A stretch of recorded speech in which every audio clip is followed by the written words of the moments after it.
Welcome to Devalued with Mike and Caroline, the place where we talk about art and money and how creative people are navigating the ever-changing landscape of trying to make a living for their work. We're going to be interviewing all types of creative people, and we'll be talking about all types of issues that creative people face. We hope you'll get something out of it. We're excited to welcome you to Devalued. Hey, Mike. Hey, Caroline. Who are we talking to today? We're talking to two local Nashville legends, Kurt Wagner from the band Lambchop, who are indie rock superheroes, and Mary Mancini, local political luminary, who has been a top dog in the Democratic Party for a long time. And what did you like about this conversation? I loved the crossover with politics, art, how those scenes overlap, how they have directed their lives, I guess. Yeah, and their dynamic as a couple, him being a creative person, her being an activist, is really interesting. And it was such a great conversation for people who are looking for a roadmap to live a creative life and live a life of political meaning too. You could do both, it turns out, especially when you're married to a creative person or a political person. That really goes a long way. So let's get into the episode. Let's do it. Awesome. Start it out? You started out. Oh, okay. Well, I guess we'll start it out kind of how we start out every episode and ask, what do you think that art and money have a natural relationship? Mary, do you want to go first? No, I will. That is an excellent question. I think they have to, unfortunately. Or maybe that's not a natural connection. Maybe that's an unnatural connection that it is required to have for artists to actually do their work and do their art and survive in this society anyway, in America. I'm assuming we're talking about America. Yeah, for sure. I think there's other countries where they might make it easier for artists to actually survive doing their art, but not here. We don't really have that mechanism. So my answer is no, but it's connected unnaturally because it has to be. Mm-hmm. Kurt, what do you think? Definitely not. Our art, I mean, this is how I look at it. I think that art can survive without money just fine. And the fact that it has become monetized for centuries doesn't necessarily mean that they're connected. It was just, if you look at it historically, it was one way for artists to survive. But certainly plenty of artists exist in the world that either don't think about money as their motivation or any kind of part of the art making thing. But what Mary says is, pretty right on that, they inevitably do get connected as time has gone on, more and more so. The one way that people can relate to artists is by monetizing it or how much they make from their art. It sort of makes sense to a banker when he's talking to an artist. How much money do you make? How are you successful? And usually that question means, are you making any money? And I personally, the way I approach what I do, it doesn't enter into anything in the creative process all the way through to completing something. And then there's the unfortunate moment after you finish something where you have to sort of confront that issue. It's the least favorite part of what I do. And I can totally confirm what he's saying. It does not in any way enter into the equation. Because, you'll bring stuff to me and you'll, say, well, how do you like this record album cover or this title? And I'll be like, are you trying to alienate people? are you trying not to sell records? And of course, he doesn't listen to me because he shouldn't. Well, I do listen to you, but it doesn't necessarily mean that I'm going to change what I do. That's a good point. You do listen to me, but it's very helpful. Rarely changes. It's actually very helpful to have somebody to remind me of how out of it I am when it comes to all of that kind of stuff. Well, for this record, you chose one of the most familiar words in the English language. Yeah. And I was wondering, because we were talking when we were like discussing this interview beforehand, and we were saying, like, did you name it that because you wanted to hear people say, I listened to the Bible on my phone? Well, I mean, that was part of the fun of it, was knowing that that would be connected in any conversation you had about the music. I mean, it continues on. I was writing somebody the other day, and I said, well, my plan for all the returns of the record is just wherever I stay in a hotel, just leave a copy of the Bible in the drawer of the nightstand. I mean, it's kind of a natural resting place for the the Bible. But it certainly, I think in this case of this record, I felt it was a good, strong record, and I thought that it needed an equally potent title. And it also related to sort of my motivations in general for the music that I was creating. So it's sort of related. It was fun. It was catchy, memorable.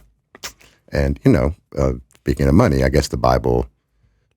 Best-selling book of all time.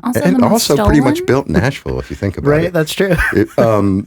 Because of the publishing business, Nashville one of the big businesses that thrived in Nashville was Bible publishing. Yeah, right. And those publishing houses used to be right down the road. I'm not quite sure they're all there anymore, but that historically was a significant industry in Nashville early on. Yeah, I mean, talking about local politics, that's something that I wanted to talk to you guys about, because this idea about what you were mentioning, other countries, they have grants or welfare programs for artists to enable them to make their art and allow them to have some kind of meager existence. But in this city, especially now, it's getting harder and harder for creative people to only make an income from their art. And I was wondering if you think that this town has been successful at fostering or helping artists stay here. Well, I don't think so. I don't think any. Again, I think it's a cultural part of American society where, like, for instance, here's a great example.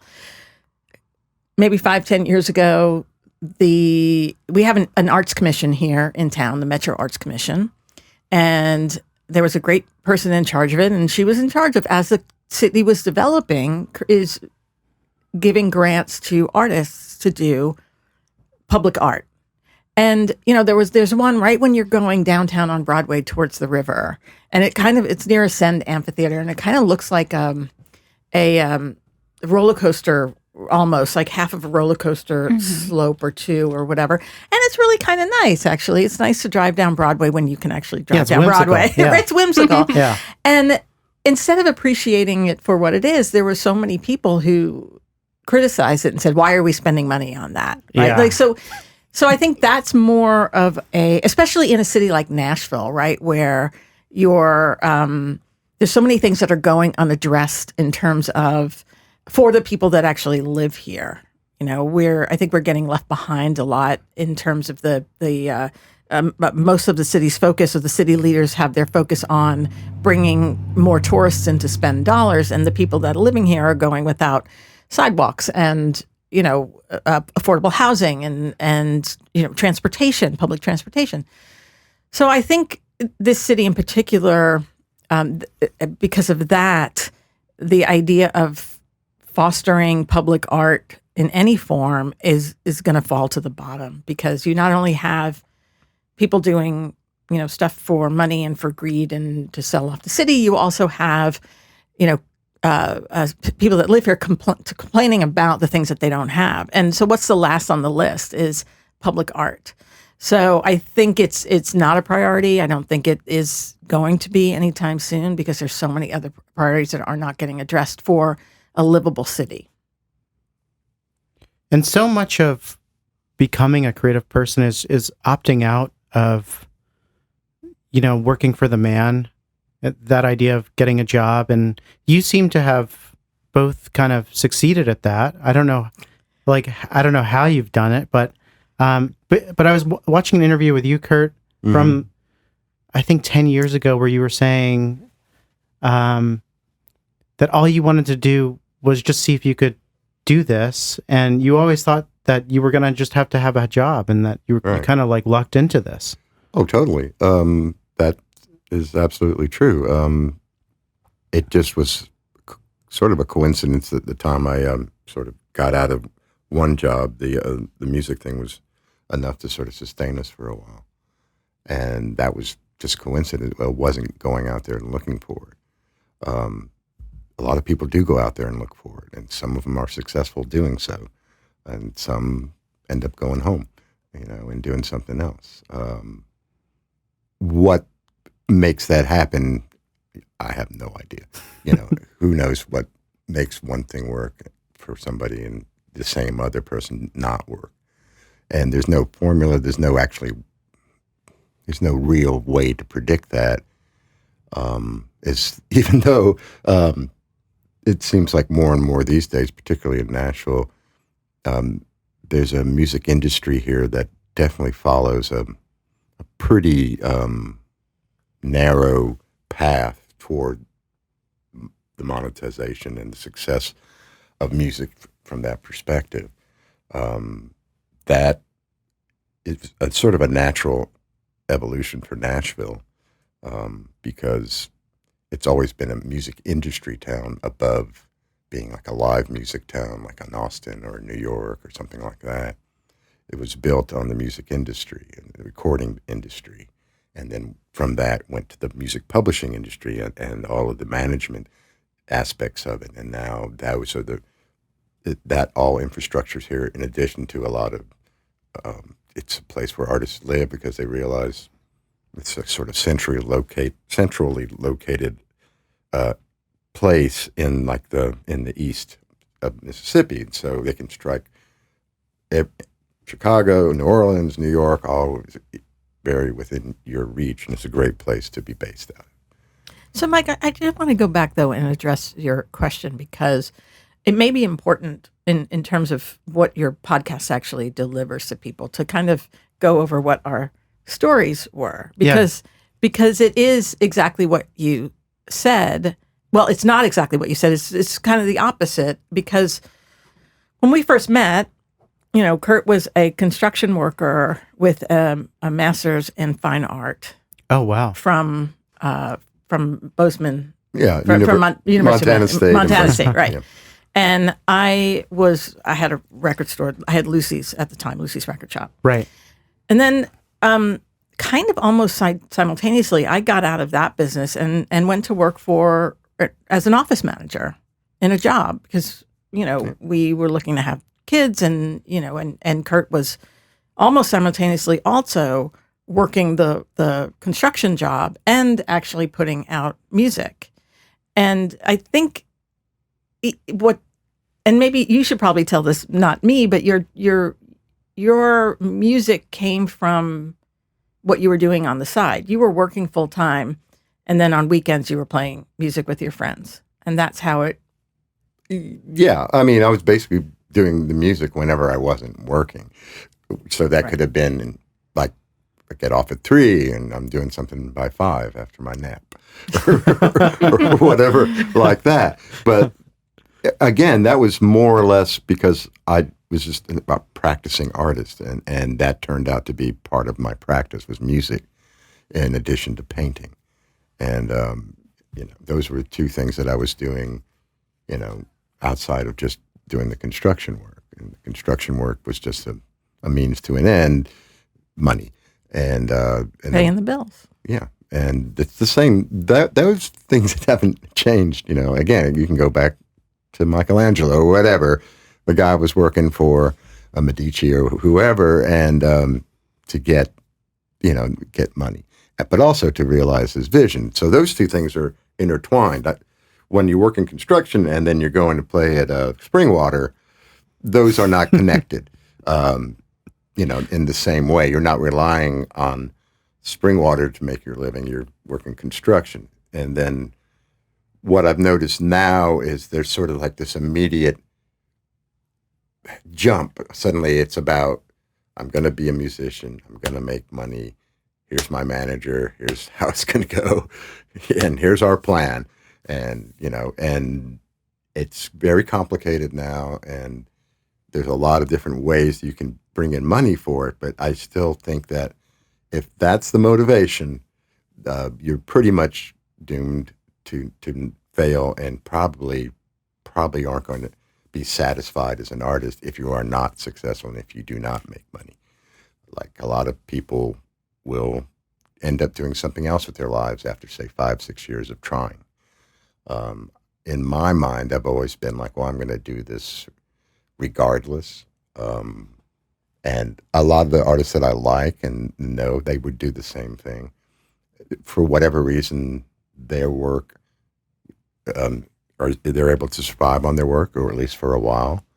And I say that for a while because over the course of 30 years or whatever, I see the arc of what can happen to an artist in music. And you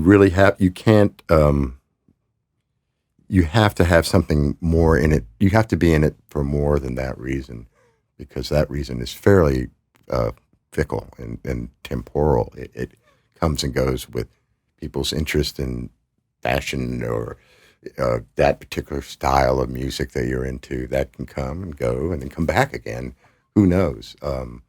That's also the nice thing about art. It's once you've made it, it's kind of hanging around for a while until your power gets cut off or something. Right. Well, if money isn't the right motivation, or it doesn't have much longevity as far as guiding your career or your life, Just for what us, do you think is what guides you in what you do and what you pursue? well, for me, it's the joy of making things and accomplishing that and realizing something that hasn't been fully formed before, taking an idea and then having it exist into something that's real. And the fun part is trying to think of stuff that you haven't thought of before, or didn't even realize was possible. And that makes it exciting. That means that there's more to figure out. It's not done. I figured it all out. I'm done. I'm going to go back to construction or whatever. But that's just me as an artist talking like that. Well, you've had to have a lot of motivation for yourself too, Mary, all the way from, music retail, which is its own thing that I hold very dear because I've worked in a record store for several years now also, and it's a beautiful thing. But then moving into politics and how those may seem very different, but may also be the same as far as where it comes from in your heart. Yeah, I'm still struggling with that because it just seems like I fall into something because it feels like it's the right thing to do at the right time. And I think I'm boiling it down to, I want to be helpful and I want to be happy. And in each one of the things that I've done, that sort of that happiness, that fulfillment has come. So with the record store, it was a niche that totally needed to be filled at the time. I mean, this was 30 years ago in Nashville, right? There was no real independent music store. And then it was just a record store until, the Kendalls, Don and April, came and said, like, hey, could we do punk rock shows there? And I was like, sure, that sounds like a good idea. And that kind of took it to a whole nother level. And so that was almost circumstance and opportunity and niche filling. And also there was the part of it, I think, that is myself being inserted into it more is the politics angle, right? The idea of the motto, which was no racist, sexist, or homophobic shit tolerated. And that was 30 years ago in Nashville, and that was a big deal, right? So And then, after that, it was really just working, like I said, a normal job for about 10 years in technology, and everything from tech support to office management to project management and sales, and that was like a 10-year trajectory. And what happened is, on the side, I started doing a radio show, and that kind of catapulted me back into what really is fulfilling to me, which is activism and politics in a way that helps a community, really. And then from there, it was just sort of like I was on this ride of, the radio show and meeting all these different politicians and activists and community members, and then going from there into professional. My career changed at that point into professional activism, and I started lobbying at the state level and doing all that kind of work. And from there, I ran for office for state senate because it seemed like the natural thing to do. And then the Tennessee Democratic Party came after that, and so it was like sort of this, almost like a freight train, right? Just and like one thing after another. But all of those things were fulfilling to me. They made me happy, and I feel like I was being helpful. I hope I was being helpful. I think so. It's really hard to tell because of the state of the state and the state of the city, but you want to think that you made some kind of a difference. But that's over now, right? So I think I kind of say I got off the hamster wheel now, and now I'm trying to figure out, what's next? So that's a long-winded way to say that, I'm still trying to figure it out now. Yeah. That's comforting to me because I'm trying to figure it out. I think we're all. Yeah. That's comforting That's to you. I'm so glad it's comforting because to me it feels very uncomfortable to not. I always envy those people who, from like when they were coming out of the womb, practically, they knew what they wanted to be, right? They knew they wanted to be a doctor or a lawyer or a musician, or they just like, well, this is whatever it is. I've always envied that, so not knowing what you want to do for me is not comfortable. It's a different life path for sure. And I guess that's why we enjoy talking to people about it, because it can be very lonely when you're just like, what is going on? What am I doing? It doesn't feel like there's a clear path to success in this. I don't know. I don't have a 10-year plan. I don't even have a 2-year plan or a 2-week plan, really. So, But, something that struck me when Mary was talking, I do think there's sort of an intersection of what we're talking about here in the way money affects art, which could be a philosophy, if you want to call it that, and the way in politics there's a certain philosophy that happens in politics, and how money also is informed in that, and it's a big part of what we know as politics, and it's also become a big part of what we now know as commercial art, or anything manufactured and sold, and there are those connections and those reliances.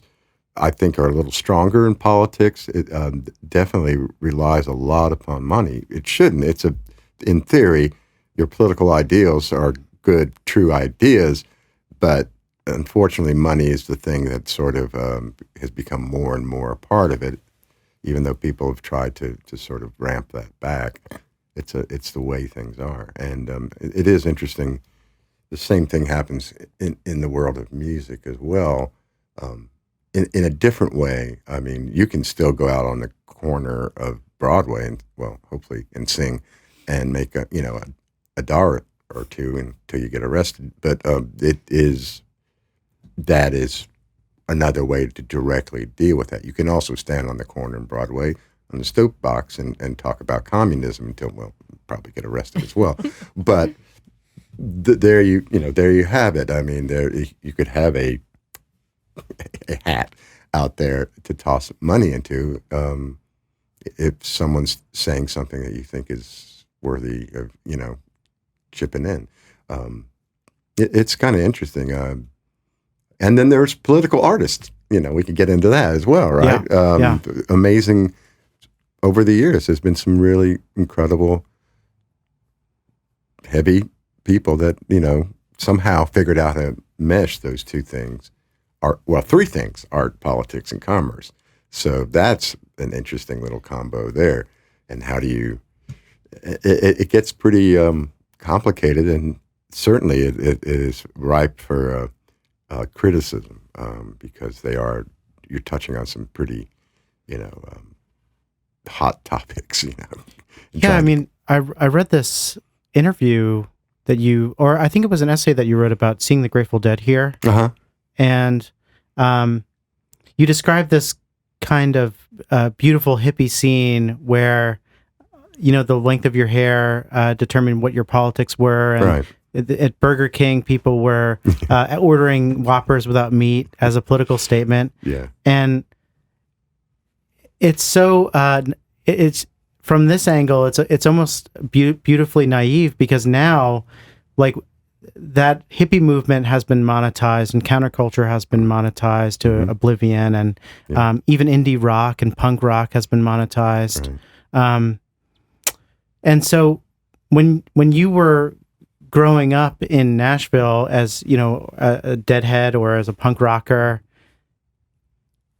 could you look into the future and see a world where like the mainstream would have broken apart? Because to me, it seems like the mainstream is more consolidated than ever. Right. People are only listening to like the same 10 artists over and over and over again. I mean, that's a whole consolidation of media. Is a whole nother topic. yeah, for sure. Well, it is, but it isn't. There were moments, I do think, in the time period that we've both been around, Mary, that like particularly like the era where Lucy started, where it actually seemed possible to create and make things on your own without the reliance on a lot of corporate stuff. In fact, that's basically how we started doing stuff. We figured out we could go to a block away to United and make the record, and we could record it another block away at a friend's house and put it all together and do it ourselves, give it to a distributor. And that was like a little moment in time that came and went over the course of basically that era that Lucy's was around. The 90s, yeah. Yeah. There was also the big scare of the major labels when all of a sudden Napster came around and suddenly nobody had to pay for records anymore. And they were freaking out.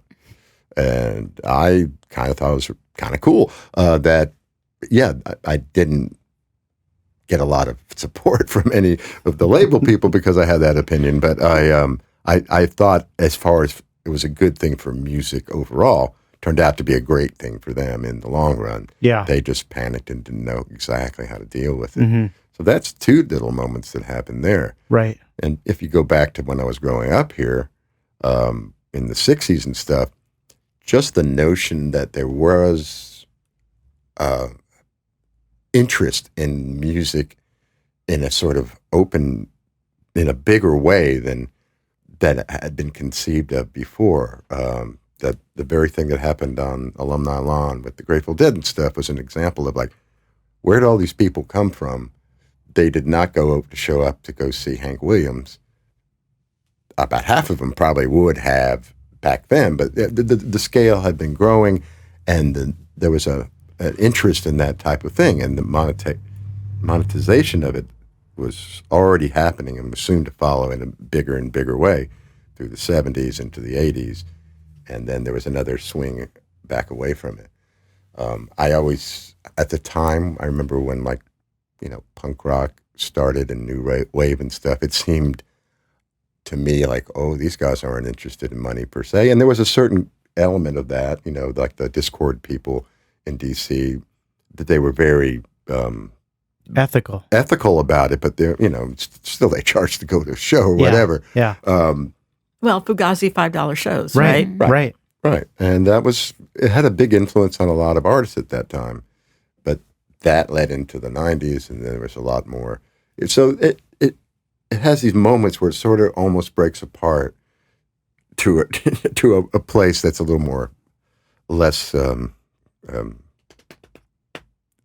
commercial greed driven or something like that, or just money driven or whatever. You know what's interesting though now about the way you describe it is that now though it's easier. The way you described it was you made a record, you went to a recording studio, which costs a lot of money, right? Relatively, when you put out your first record in the 90s and it's a 7-inch, right? Like you have to bring everybody in and the whole day recording. We didn't pay anything. Okay. All right. Well, for my point though is the point I'm trying to make. You did have to get it pressed. You had money, money to United Record Pressing or whatever. But now it's different because if you have a computer, you can just pretty much make your own music. Right. And put it out there. You don't have to actually get it pressed to get it out there. You're kind of doing that. I mean, you had a band where Pitchfork would make fun of the size of your band, where you're like Lambchop has 20 people in it, and now you're making albums with just you, essentially, right? Yeah, and about 20 other people still. I mean, that hasn't changed. But it is in terms of, you don't have to actually go to a physical place. Right. You can trade files electronically, digitally. No, that's a good point. So it's easier in some respects to actually get your music out there. Oh, but yeah. Then the other side of that is there's more in the marketplace too, right? So there's a lot more. Yeah. I mean, that's enabled a lot more people to enter the group, the conversation. It's a lot, right? And to put out whatever art they want to put out. Yep. And that goes for probably any art field, really, music, art. I mean, the phone changed everything. Anybody can make their own photographs now, movies, all of those things. And again, you have tools available to you now. And so what happens is you get a lot of stuff out there. And also eventually what happens is there becomes a certain, I guess, sort of numbness to it. Because there's so much of it and it's everywhere, and that is kind of a problem. You mean as a listener? Numbness as a listener? As a general consumer of art information, it is overwhelming. I would agree with that completely. It's a byproduct of the thing you're talking about. It makes things almost suffocating to some extent. And you have to be very discriminating as a listener. People talk about curating and stuff like that, where everybody has their own. Everyone's a curator now, right? Even if it's only for themselves. It sounds really sleazy when you say it. Well, it's kind of,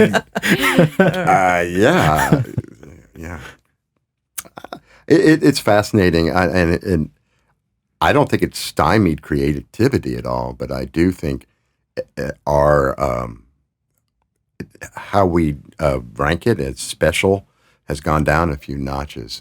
It's become, you take it more for granted. Yeah, for sure. Going to a museum used to be like a pretty big deal because it was the only place you would get to see great art. Right. And now I don't have to go to a museum. The experience hasn't changed. It's still, I heartily recommend it. Because it is not the same as looking at your phone, seeing an actual work of art anywhere in real life. Or even just the idea of listening to a whole album, getting someone's whole perspective. Right. I mean, that's the way I grew up listening to music, and it's the way that I found out about your music in high school, where the cool kids would be like, "Have you heard of this band, Lambchop?" Yeah. And now you're competing with my whole phone. Well, and every recorded song ever. I don't want to totally hijack everything, but music, the notion of music and competition also comes out of what I was just talking about. Suddenly there's all this stuff.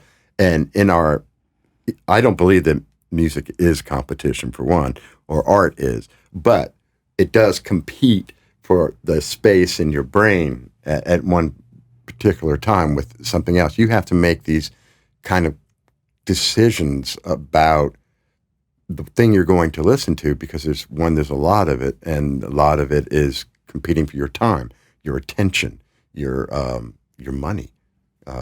Those are decisions that you have to make. And it's when there's more and more of it competing for that little chunk of space in your brain, that's, it gets a little, I don't know, it's like, what do they call it in financial terms? When it's a saturated market. Mm-hmm. Do you think about that at all when you're making art? No, I try to think about as little as possible. I think. Maybe after the fact? After the fact, yeah, I think about it all the time. But no, not when you're making it. So, I mean, I want to go back to what you were saying about being uncomfortable and being an activist. And there's so much work that we still have to do to value artists and to make artists to make a living as an artist a viable part of life. What do you is there any place that you think is getting it right? Are there any examples of a city that is doing things the right way that we could learn from here?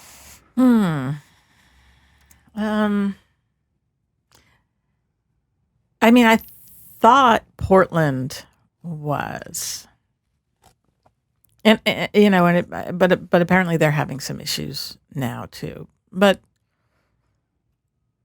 I mean, I think, okay, if you want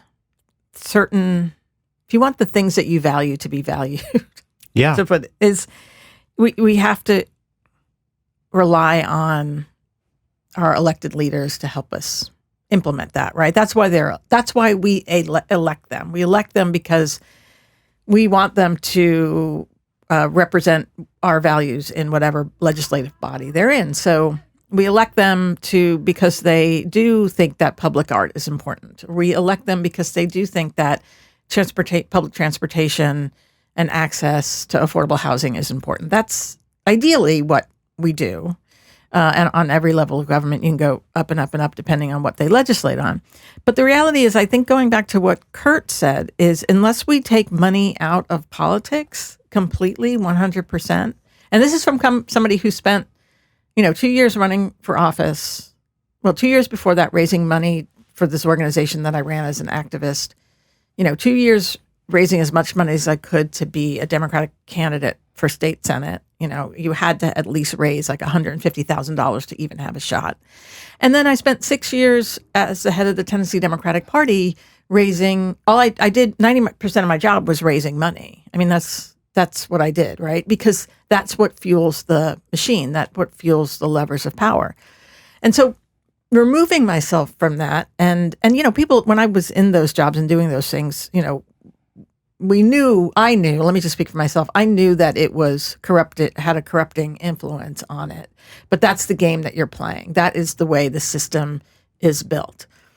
Until we remove that, I think it's going to be harder and harder and harder for us to hold our leaders accountable for actually implementing the things that we want them to implement, because they're beholden to the people that are giving them the most money, not necessarily the people that are voting for them. And so if we want a different Nashville, if we want to be more like Portland was a couple of years ago or Austin was a couple of years ago, I think every city is struggling with this kind of a thing. If we want to have, accessible public transportation like they do in big cities like New York, and, we want to do something about climate change in this city, and we want to have some impact on affordable housing and, whatever, list them all. Public art, let's talk about public art and supporting artists in this town. If we want that, then we have to fix a broken political system. And I don't see it happening. I think that it is too firmly entrenched in our system. We see people that we think want to get rid of that, get elected, and they don't do anything about it. And that's where the real problem lies. So getting money out of politics would really be helpful. I think the way Kurt describes his process, and as an artist, as any artist will tell you, like the art basically comes first, but you have to, it's not the same. I don't think it's the same thing as money in politics. I think money fuels politics and fuels the decisions people make. I don't necessarily think it does the same with art and artists. I think it can in some cases, right? If people want to be, Madonna. Right. I'm sorry. Let me update that reference. If people want to be Taylor Swift, right? That's gonna be important. But I also think that it's just two. I think it's two separate things. But Yeah. it would be really, really helpful for artists from everything or everyone, from artists all the way on up, from people who don't want to sit in their cars in traffic in Nashville for 30 minutes to drive.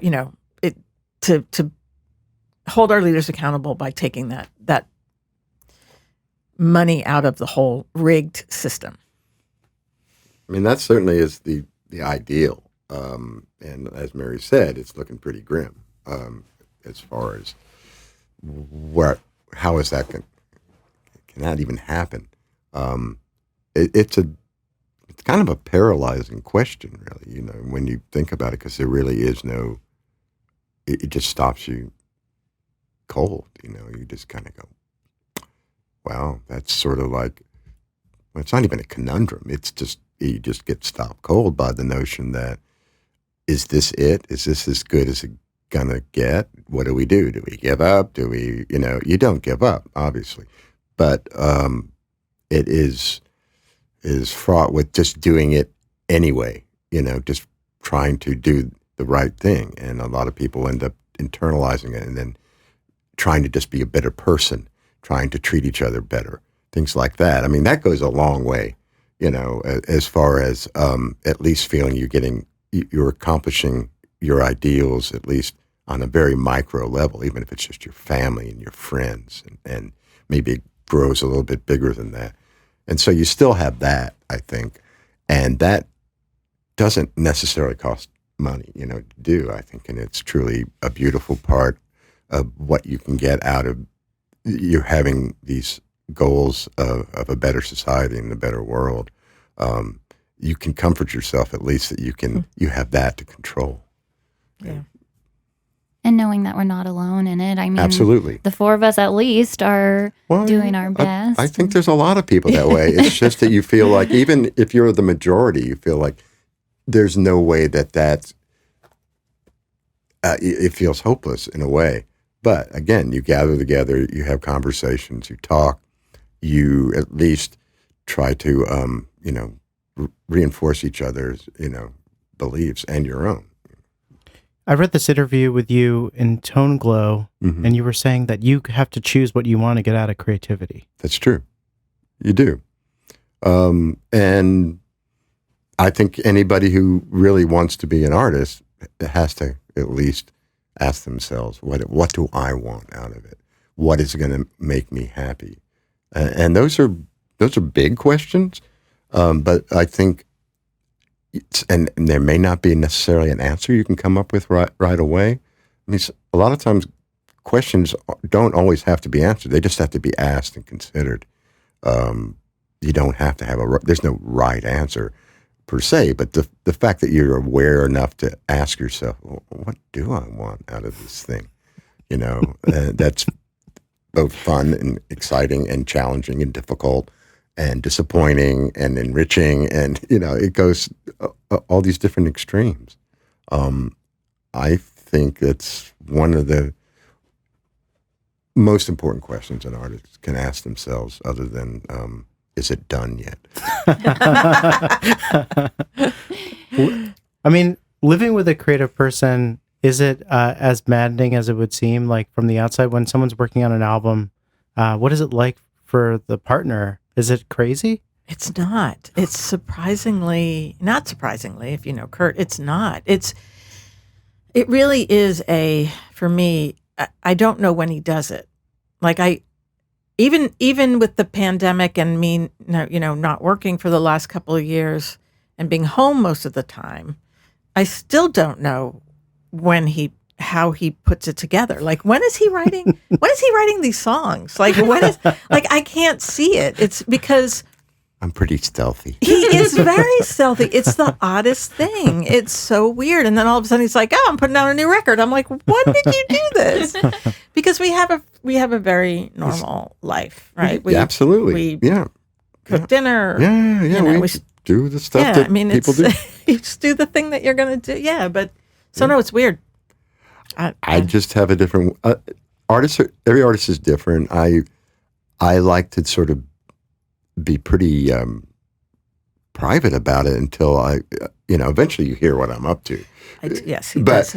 But there are certain people that fun. just, that they are fine with just letting everybody hear the creative process as it unfolds, playing the piano in the other room and they're singing, and it's, or even even if you were frustrated, like, right. I don't know if he ever gets writer's block. Oh, yeah, totally. Well, see, I don't know that. Maybe I'm not asking the right questions. No, it's just that but yeah, to me, he doesn't bring that into the whole, the frustration of it into the. I try to be respectful. That a lot of it is just my bullshit, and it's just like you just don't necessarily need to share all your bullshit. It's good to wait a minute, you don't. Didn't know that. Yeah, you have such I don't know, you're an indie rock power couple, obviously. Well, once upon a time. I'm of course, the romantic in me is like, so how did you guys meet? Because it seems like the music industry for me, or the music scene rather, is how I've met everyone I know. It's, how I've met my friends, my boyfriend, my coworkers, like everyone met in this sort of scene. It seems like you guys did, and I love it. Look, if anybody's having trouble making friends or meeting the love of their life, I would suggest opening up a record store and just sitting there for 8 hours a day and have people come to you. I'm gonna walk by. Yeah. I mean, that's really, we met at Lucy's. Yeah, he was in a band called Lambchop. Actually, Poster Child. Poster Child. Did we play there? I think we did. I think you played Poster we Child definitely once. did. Yeah, before they got a cease and desist from Poster Children and had to call it Lambchop. Right. And we were friends first for about a year. Oh, yeah. We just kind of hung out as friends, and then we found ourselves newly single. The rest is history. Mm-hmm. You seem to have similar ethos. Yeah. Yes. I mean, Mary was, she hit this town and people took notice. I mean, she was like starting something that nobody had really considered. And it really did change the scene here.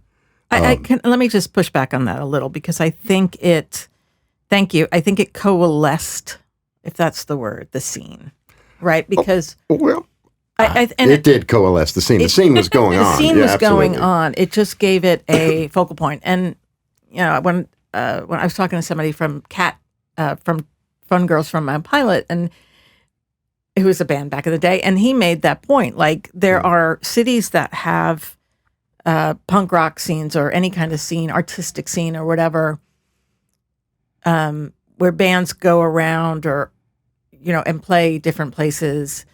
But it's the ones that have an actual like community space almost that have the best communities, because everybody knows to gather in that space, right? They know that that's where they're going to go to meet like-minded people. And so that was really it. It's just, I rented a space and opened the doors, and then all of a sudden the scene came to Lucy's. And if became you build it. Exactly. Exactly. Yeah, I hope people that listen to this outside of Nashville or towns that already have stuff going on will take that into account, that the scene, they probably have a lot of like-minded people around them. Yeah. They just need a platform places or a place. and scenes all over the country. And it just happened that at that particular time, Mary showed up and created this thing, and it did coalesce around it. And but you were from somewhere else. It didn't happen. Well, I mean, it was trying to happen from Donnie and April's point of view.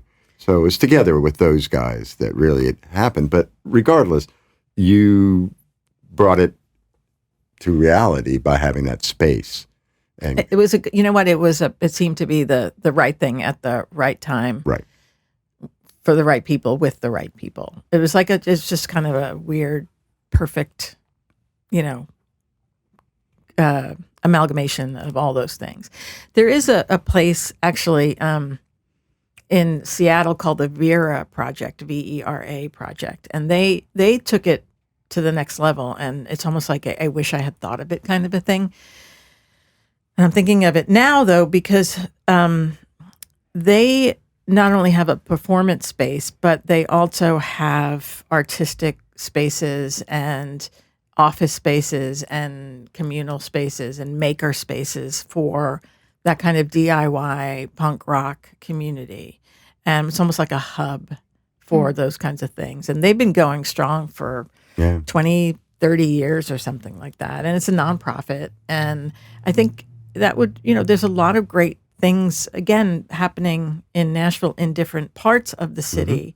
But what would that look like if they all came together under one roof, right? It's kind of like Conexión Americas out on Nolensville Road, right, for the immigrant and Hispanic communities. There they have a big space where they have different advocacy groups coming in there and all working out of that space. But they also have like a classroom, so that they can have one group space where people can do ESL courses. They have maker spaces. They have a kitchen where people that want to start catering businesses can actually start and do their stuff, rent that out. So it's like it becomes a focal point, and it's just helpful, right? It's just helpful to meet people. It's helpful for the scene. It's helpful to foster new artists too. There's a lot of people that grow up out of that would never have put a band together or put a zine together or written a comic if they didn't have a place to present it. And that's often where activism and art really do merge at the ground level. And I think that won't ever be stopped. There's always going to be underground scenes and underground bands and, people doing it just because they have to. Yeah. Yeah, they have to fulfill their whatever creative feeling they have, right? They just have to do it. Yeah. It's coming from within. But not to be the bummer guy here or anything. Be the bummer guy. But I'm bringing it back to, I think, sort of the topic of our conversation overall. I mean, all of that has to do with money to some extent. Yeah, for sure. Even Lucy's needed a certain amount of income to continue to be the place that it was. Conexión certainly has to have a revenue stream in order to exist. So it is factored in there. I mean, the idea is great, but it does require some sort of funding, whether it becoming a nonprofit and getting a grant to do those kinds of things. The same thing with a lot of art things. You can still get grants to do cool stuff. Oddly enough, I mean, it's still possible. It's just an avenue that you can take for the betterment of a greater number of people beyond yourself. And I think it's not really a bummer. I just wanted to sort of throw that in there. No, that's interesting. As keep it on point a little. Well, I mean, you don't share your creative process with Mary, but does her activism inform your Absolutely. work? Yeah. I think as Mary got more and more active in politics, I realized I needed to figure out more about that. And so I paid a lot of attention and tried to hang out with these people and learn more about what it was going on. And really, I realized I was just basically a well-meaning but casual voter. Essentially, I didn't have any other real knowledge of what it actually took and what to accomplish becoming anybody in politics with an office. I didn't know what was involved in that. It was very revelatory, and it did influence. And I slowly but surely became allowing that to be part of the work that I made, starting like, I guess, Flotus or something like that was an example of that. Again, politics and art are almost harder for me to reconcile together than money and art. We had a big fight about this once, or several times. Probably, yeah. Oh yeah, let's get into that. Because I remember, you probably don't remember this, but I do. We were talking about the idea of writing songs with political, Right. completely political messages. Mm-hmm. And I was like, there's absolutely a place for these folks to do this and to speak out. And I think you had were you just I being, actually agree with that. okay, So you were just maybe- being contrary at the time, I guess. I probably was. Well, I mean, Police Dog Blues off your new record is pretty damn political. Yeah, I think I've become more. Actually, it took Mary getting out of politics for me to even be a little more overt with what I was trying to say. Although I think that probably pushed it about as far as I would dare to go. I do know that as long as Mary was in office, I wanted to be sure that nothing I did would reflect poorly on her, because politics is a prickly pear of a thing. Is that when you started using autotune? Yeah, that helped me a lot. Oh, sorry, that was a cheat sheet. Yeah, that was it. That's good. Yeah, blame it on that. Yeah. No, I do think that being a spouse of someone involved in politics is something that I always wanted to be as supportive as possible, and I thought probably the best way for me to be that supportive person was to shut up, especially on social media. As much as I would have wanted to be that person, I knew that in the end, the best thing I could do to help was to not say anything and act instead, or try another more subversive way of Did I ever expressing ask you myself. not to do that? I'm curious. Did I? You never did. Okay. No, absolutely. You would have probably encouraged me, although you probably would say, "Oh, don't say that." I want to ask you as well. I mean, does the creative side inform the activism? Oh, wait, can I just tell one quick story? Yeah, for sure. Yeah. Because I think this is so fun, and I'll answer that. But when one of the many mayoral elections that we had, I was the chair of the Tennessee Democratic Party, and one of the many mayoral elections we had a friend of ours asked Kurt to be in a commercial. Remember that? And so it's this mayoral commercial, and all you do is you see Kurt in the background, like looking through records at Grimey's. Yeah. I mean, you wouldn't know. I don't even think I was in focus. Yeah, you were blurry. Yeah. And one of the other mayoral candidates, because they're all Democrats in Tennessee, got mad because my husband was in another mayoral candidate's commercial, and I was like, "Wait, what?" It's weird. It didn't really make any sense. It didn't make it. It's like it was kind of like they were saying, like, you're showing favoritism, and I was like, I'm not in the commercial. I don't understand what you're talking about. But anyway, that was really funny. But yeah, and that sort of reinforces what I was saying. That is an exact example of that. Like, but I was even that way prior to that. sensitive. I didn't even think that would have been a deal. But it just shows how sensitive the issue is. And again, probably the best thing to do if you really want to be supportive is to shut up and let Mary speak for herself. And I get myself in enough trouble. So. But to answer your question, I don't think it does, other than the idea of what we were talking about earlier, in that living with someone who's creative reinforces my feeling that there is absolutely a place for government and our elected officials to support public art and to support artists. I mean, I had that before anyway, but I think, living with someone who just does it because that's their creative outlet and they can't not do it. I think more people like that. It reinforces the idea that more people like that need support, but they also need their own voices, right? So like there's a musicians union here that is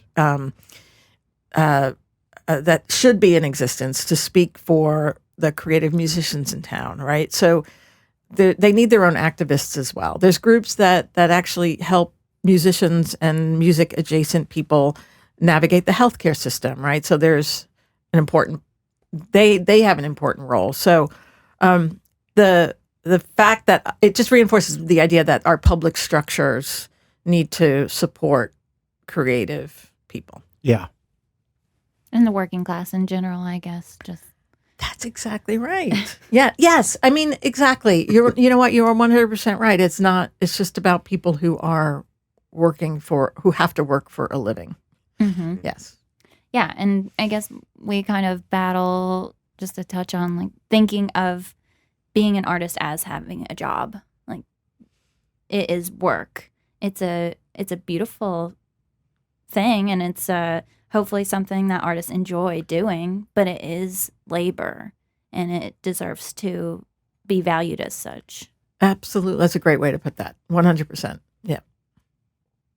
Well, I mean, I think we're close to wrapping up here. Is there anything else we want to? Yeah, any advice for folks listening that may be, looking for a little North Star in their creative lives? Don't screw it up. Oh my God. That's so RuPaul of you. No, actually, if I'm really honest, I'd screw it up a lot. That's how you learn about everything, is by making mistakes. So I'll amend that. Just screw up a lot. Yeah, I guess we didn't really get to ask you. You haven't had a manager, correct? Correct. What do you think about that decision? I would have loved one. We were very unmanageable for a long time. I think more and more it because there's so many more aspects to the idea of existing as a musician, artist, doing things, and there's so much stuff to be taken care of.